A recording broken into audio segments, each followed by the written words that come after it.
Hello, this is Patrick Holberg. This is going to be a brief overview of how to think about economic development. The first thing that we have to figure out is, what do we mean by development? This is actually a tricky question because it depends on our values.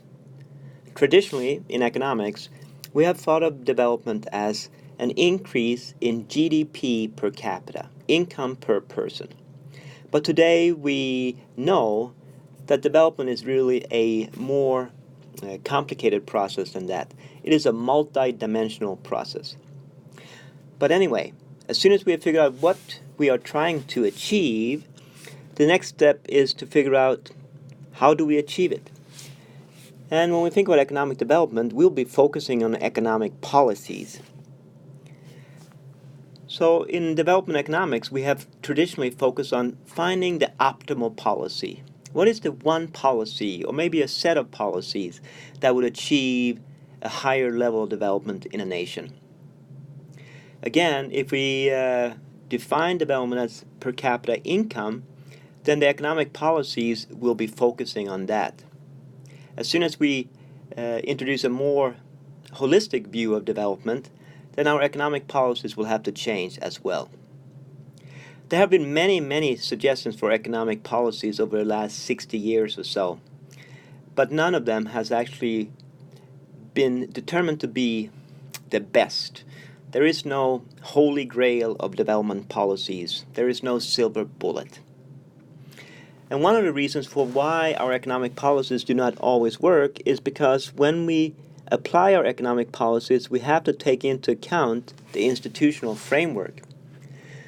It turns out that the choice and success of a nation's economic policies depend on the nation's institutions, economic institutions, political institutions, as well as the legal institutions. More recently, economic development has focused more on institutions, such as reducing the level of corruption in a nation, or strengthening the property rights, or maybe even introducing democracy. I want to focus on this a little bit more in a second. But once we understand that the institutional framework is very important, we have to ask ourselves, where did these institutions come from? And I'm going to argue that it is the nation's historical experience that determine the institutional framework. When I say the historical experience, I actually mean something greater than just history, because this is made up of a nation's geography, the culture of a nation, the ethnic makeup of a population, as well as, and this is often thought to be very important in economic development and development in general, whether the country was a colony.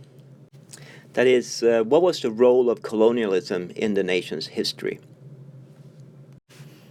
It is true that in economics, we often assume that all the hard political problems have already been solved, so we kind of assume that we can start with just looking at economic policies. That is, we assume we have a perfect world, so to speak. And in this world, the only thing that matters is to come up with the optimal economic policy to achieve a high level of development. Of course, in the real world, that is not true. And a framework created by Acemoglu and Robinson shows that extractive and inclusive institutions play a big role in this. What do we mean by that? Well, if you have an extractive political institution, that means that a few people are in charge. A few people have all the power. And if you have a few people with all the power, it is likely that they will create extractive economic institutions. That is, they will arrange the economy in such a way that the benefits, the outcome of the economic transactions, goes to them.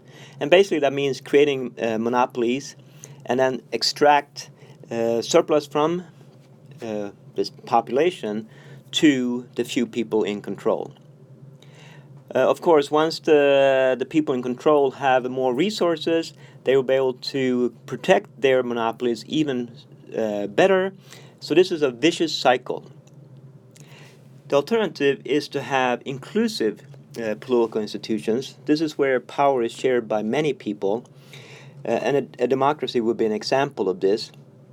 In an inclusive political institution, it's likely that we're going to have inclusive economic institutions as well. That means that many people own property. People can make the choices of where to work and what to produce, as well as what to purchase.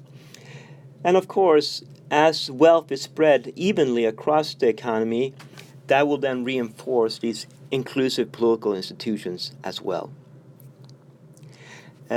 Many things that are important here. Again, the historical experience will help decide whether we're going to have these kinds of institutions or whether we're going to have these kinds of institutions.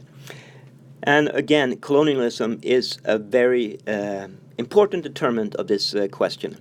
For example, countries that were colonies, which were therefore set up basically for the sole purpose of extract resources from the colony to the country that colonized it, England, Spain, Portugal, the Netherlands, Belgium. That is, there are many countries like that. They, even when the colonizers left, they left those extractive political institutions, and therefore they're still there. And they're very hard to get away from those. You can see that standard economic analysis will basically assume that we have these kinds of economic institutions, and therefore the only thing that is needed is the optimal economic policies. However, if we have extractive institutions, then even a good economic policy might not promote economic development. So this is a real problem. In fact, we might also expect that extractive institutions will not actually be conducive to good economic policies.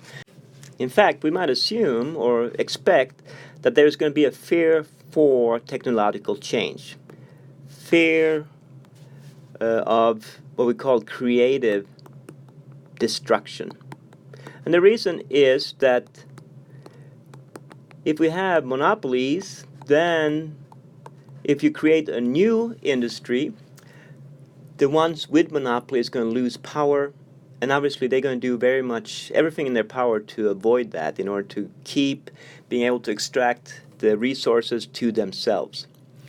And therefore, we might have short-run economic growth in an extractive institutional framework, but such growth will be only dependent on resources,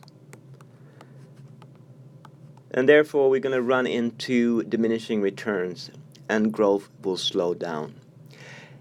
Hence, we often think that the only way to have sustainable economic growth is to have inclusive institutions where technology is in fact promoted, technological change is favored, and that is the way to come or to achieve growth sustainable over a long time. You just keep growing over and over again. So again, this is how we're going to be thinking about economic development. We will still talk very much about these economic policies, what have been suggested in the past, and how should we think about it. And sometimes we will not be focusing on these institutions, but we want to remember that in the background, this is a very important component of growth. All right, thank you.